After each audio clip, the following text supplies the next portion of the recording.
Young Scotland's Got Talent was set up in 2010 to lobby for better employment support for young people with learning disabilities or autism who want to work.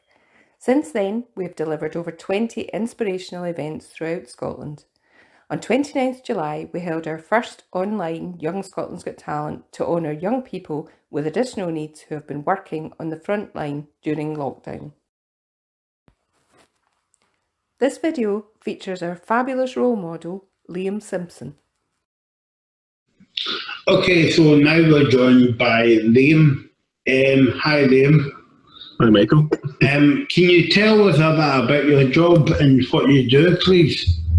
No worries, Michael. So, if you guys don't know, I'm Liam Simpson. I'm a consultant for Values into Action Scotland. I mostly deal with the training of the organisation. I co-train alongside one of our lead consultants, mostly with David Douglas, who is a lead consultant, and we deliver a huge range of products and services such as training like the Easy Read Basics for any people in any organisation that want their documentations or paperwork to be much more accessible for the people with autism or any other disability out there.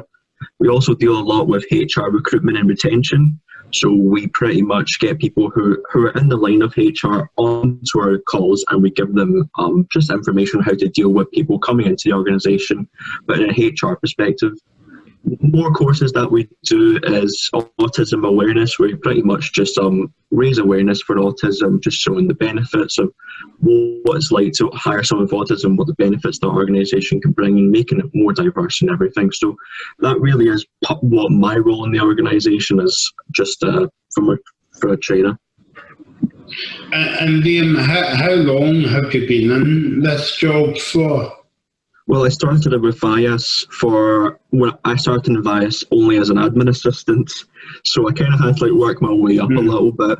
But I've actually only been in the organisation for a year. So I actually started last July in 2019. So I've been here for a year, and so far it's been the best 12 years of my life, I would say, working for this organisation, because it is fabulous, really, because I'm working with people who are like myself, and it is a real joy to meet other people like you, Michael.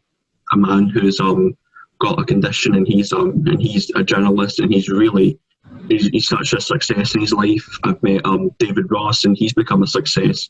Corey Blackwood, he's a success, and so much other people out there with autism who are just becoming more successes within this organisation. So it is a real joy, and I love it. So it really is a joy.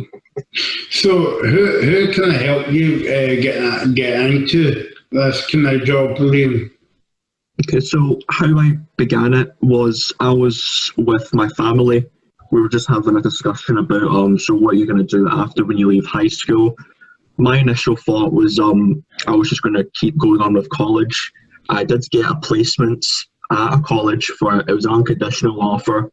I was thinking, should I go for it or should I start looking for work? But so in my head I was like, right, I just kind of want to start making money, because that is what life is all about, really, anyway. It all comes down to money. So I started looking for jobs online, and my mum told me that, why don't you look for a placement where they deal with people with autism, like look into the third sector. So I started doing a bit of research about it, and I was like, do you know what, I think I'm going to do very well in this sector. So I applied for a couple positions, but unfortunately, not that much came back to me. I had the odd one or two for an interview, but I came across this organisation, Values into Action Scotland, and it looked really progressive, and it looked like a really strong organisation. So we got in touch with Community Jobs Scotland in South, and before later, I got a call, I think it was from Nora Curran, and she agreed that I go along with her to a conference. We went to a LinkedIn conference, and she kind of observed me and how I deal in social situations, how I deal with talking to people. That's her idea of an interview, which I quite like a practical interview, because it really does settle myself down, because I've got autism, instead of having a one-to-one interview, which kind of might startle someone like me. So me and Norma were just going around this place, and we're just chatting away. And Norma obviously saw something in me, and so she called me, I think it was about a week or two later.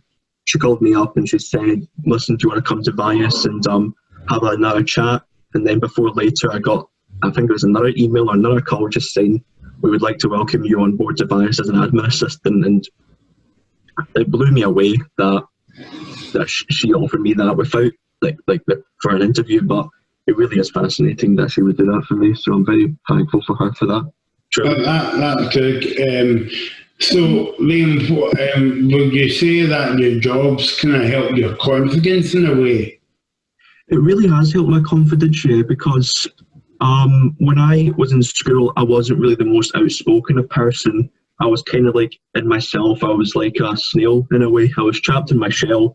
I couldn't really speak. I couldn't really do that much. But getting out and about in like Glasgow and meeting new people and doing a lot of complex and like work in bias, it really has like broadened myself into becoming more mature, like more adult, and it really has helped me a lot, and it has progressed myself.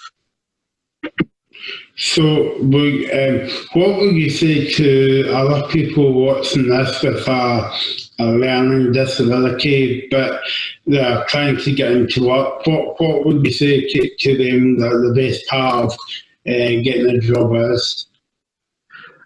The best part about getting a job, well, first of all, if it was an informal conversation, I would just tell them, well, get a job, get some money, and then go the long way.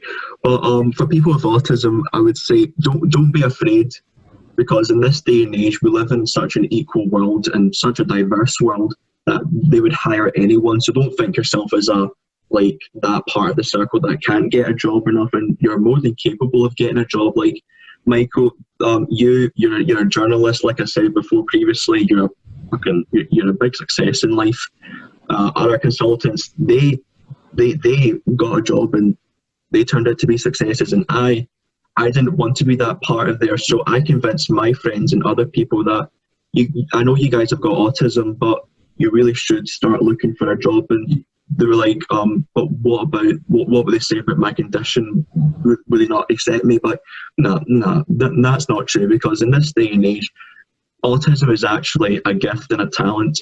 People with autism, they have so much knowledge about things. Like, they can be really bright and clever about trains. They can talk to you forever about trains. They can be really smart about stuff like finance. They can talk to you forever about finance. And if you go to a job and say, I know a lot about finance, and then they're like, wow, you know so much about finance and you're autistic, but come work for us straight away. So it's stuff like that. People with autism, they really are keen to work and everything, and if they got their mindset set on one thing, like finance or administration, offices will really want to hire you. So don't be shy, just start looking online. Even if it's not in the third sector, maybe you want to get a job in engineering, if you know a lot of stuff about like cogs and screws and just all that kind of stuff, just apply, tell them that you have all this knowledge, and before you know it, you might just get an interview, a very high chance of it. So just don't be much. So in a nutshell, just don't be shy, don't be scared, don't be living in the past. Don't let your mind tell you can't. Just embrace it and just give it your best shot, which is actually a line in one of my motivational stories that I would give in training. So that is kind of like autism awareness that I just kind of described to you a little bit. So just don't be shy, really. Okay, thanks, Liam. No worries, Michael. It's Liam's strapline, no worries.